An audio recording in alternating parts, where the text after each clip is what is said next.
Exhibition बघताना जुना इतिहास डोळ्यासमोर तरळतोय. त्यातले बारकावे बघताना खूप आनंद वाटतोय. पण हे अभ्यास म्हणून आणि इतिहास म्हणून बघण्यासाठी खूप आवश्यक आहे. मुलांपर्यंत आणि इथल्या नागरिकांपर्यंत ते पोहोचायलाच हवं. मी चर्चगेट हायकोर्टात होती, तिथनं आलीये. सो आता जाता जाता मी एक्झिबिशन बघितलं, खूप सुंदर आहे.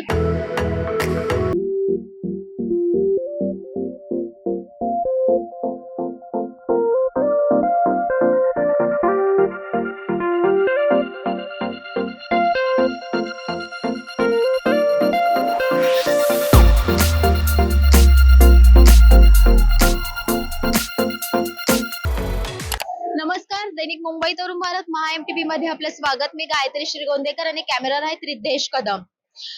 3 फेब्रुवारी 1925 हा दिवस मुंबई आणि भारतीय रेल्वेच्या इतिहासात सुवर्ण अक्षराने कोरला गेला, कारण याच दिवशी भारतात पहिली विद्युत रेल्वे धावली. नेमका काय आहे हा इतिहास आपण जाणून घेणार आहोत. आपल्यासोबत पश्चिम रेल्वेचे मुख्य जनसंपर्क अधिकारी विनीत अभिषेक सर आहेत. सर, हम लोग जानना चाहेंगे कि ये सब जो इलेक्ट्रिफिकेशन हुआ था उसकी हिस्ट्री क्या है और इसकी जरूरत मुंबई में क्यों? जी, जैसा कि हम सब जानते हैं जो ट्रेन ऑपरेशंस की सबसे पहले जो शुरुआत हुई थी वो स्टीम ट्रैक्शन से चलती थी. उसके बाद स्टीम या फिर डीजल, अगर उसके बाद हम देखें तो डीजल भी था. इन स्टीम या डीजल से ये प्रॉब्लम होता है कि उसकी जो कैपेसिटी है लोड को खींचने की, मतलब जो कितने डब्बे वो खींच सकता है या कितना लोड खींच सकता है, वो लिमिटेड होती है.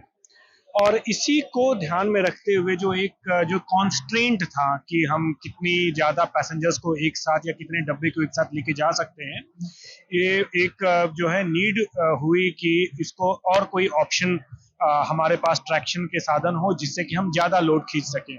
और इसी सब को ध्यान में रखते हुए जो इलेक्ट्रिक ट्रैक्शन को जो है पे जो है हमारी ट्रेन ऑपरेशन शिफ्ट हुई. और ग्रेट इंडियन पेनिनसुलर रेलवे जो GIPR, जो अब हम सेंट्रल रेलवे जिसको कहते हैं, वहाँ सबसे पहले 1925 में जो है इलेक्ट्रिफिकेशन शुरू हुआ.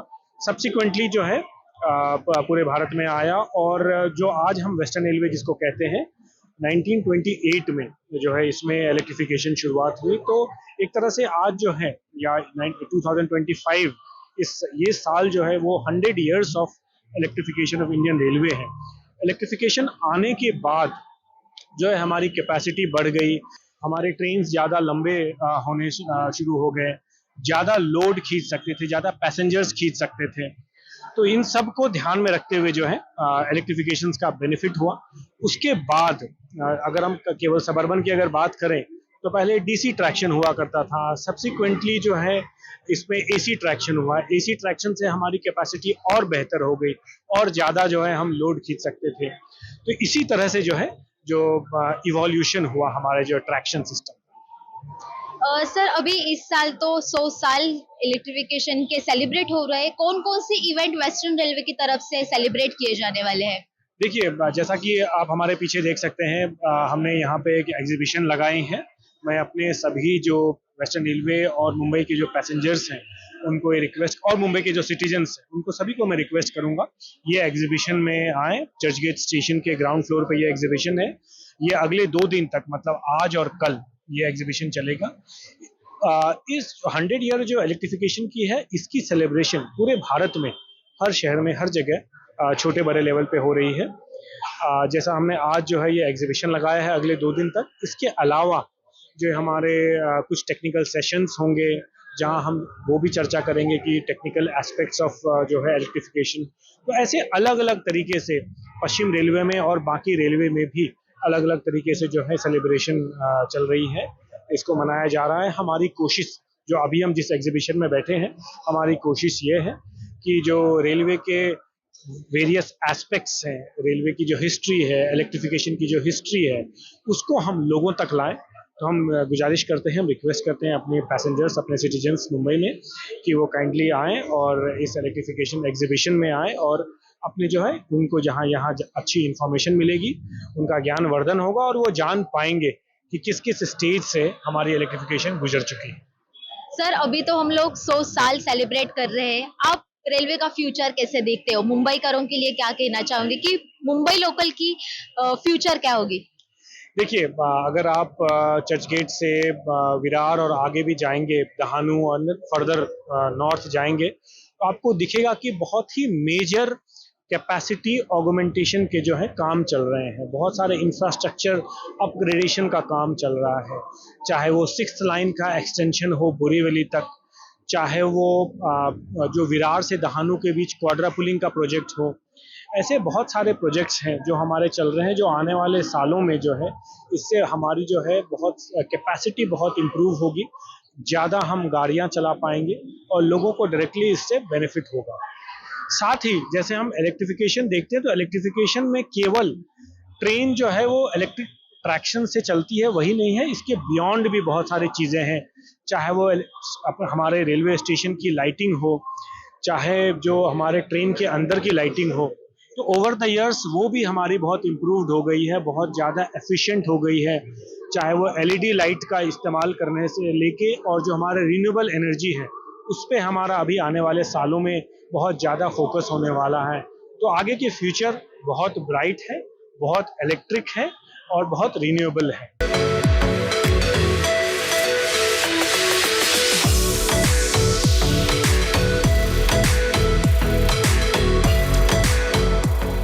मैं प्रीति कुमारी वेस्टर्न रेलवे की पहली महिला मोटरमैन हूँ और मैंने 2009 में यहाँ चार्ज लिया था। मोटरमैन पोस्ट पे ना दो तरह से आते हैं, एक तो डायरेक्ट आरआरबी से और एक प्रमोशन बेसिस पे। तो मैं आरआरबी से डायरेक्ट इस पोस्ट पे आई हूँ और मैंने जब चार्ज लिया था 2009 में, उस समय डीसी गाड़ी भी चलती थी जो 1500 केवी पे चलती थी। तो उस समय की गाड़ियों की स्पीड जो थी मैक्सिमम 80 kmph रहती थी। हालांकि जब से 25 kV इलेक्ट्रिफिकेशन हुआ है तो गाड़ियों की स्पीड काफी बढ़ी है। अभी 110 तक हमारी गाड़ियां चलती है। तो गाड़ी की स्पीड बढ़ने से गाड़ियों की फ्रीक्वेंसी बढ़ी है और डीसी गाड़ी के बनने से इस गाड़ी में फेल्योर बहुत कम है। फेल्योर कम होने से पंक्चुअलिटी बढ़ी है, राइडिंग कंफर्ट अच्छा हो गया है। दूसरा, कंपार्टमेंट में जो वेंटिलेशन है, वेंटिलेशन काफी इम्प्रूव हुआ है, पहले से बहुत बेहतर हुआ है।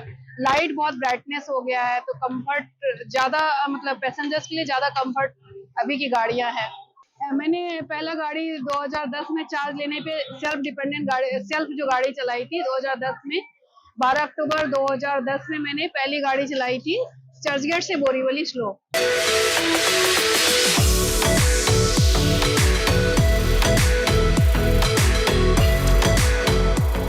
नमस्कार, माझं नाव Hiresh Chaudhary, senior citizen, brought and brought up in Mumbai.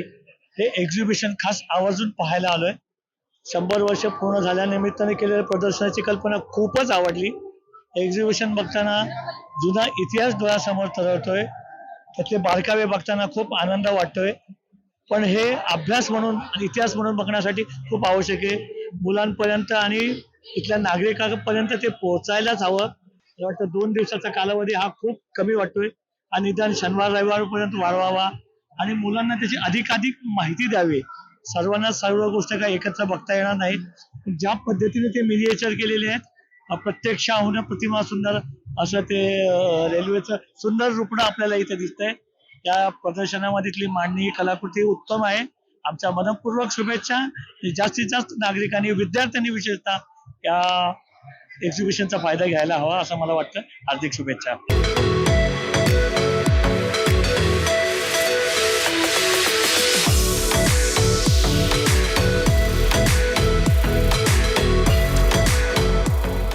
हमें बहुत ही अच्छा लगा कि यहाँ पे बहुत अच्छे अच्छे चीजें मिलते हैं हम लोग को देखने के लिए। ट्रेन चलते हम लोग को सुविधा मिला है इतना अच्छा।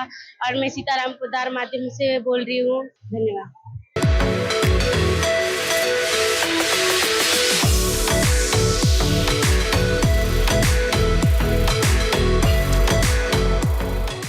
माझं नाव भूमी विश्वकर्मा आहे. मी चर्चगेट हायकोर्टात होती, तिथनं आली आहे. सो आता जाता जाता मी एक्झिबिशन बघितलं.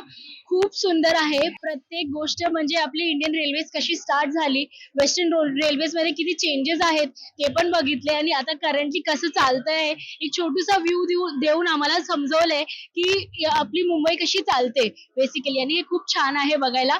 मी हे विनंती करते की सर्वांना येऊन हे बघायला पाहिजे, इन्फॉर्मेटिव्ह पण आहे. सरांकडून आपण जाणून घेतलं की उपनगरीय रेल्वे प्रामुख्यानं पश्चिम रेल्वेवर भविष्यामध्ये काय बदल दिसतील आपल्याला.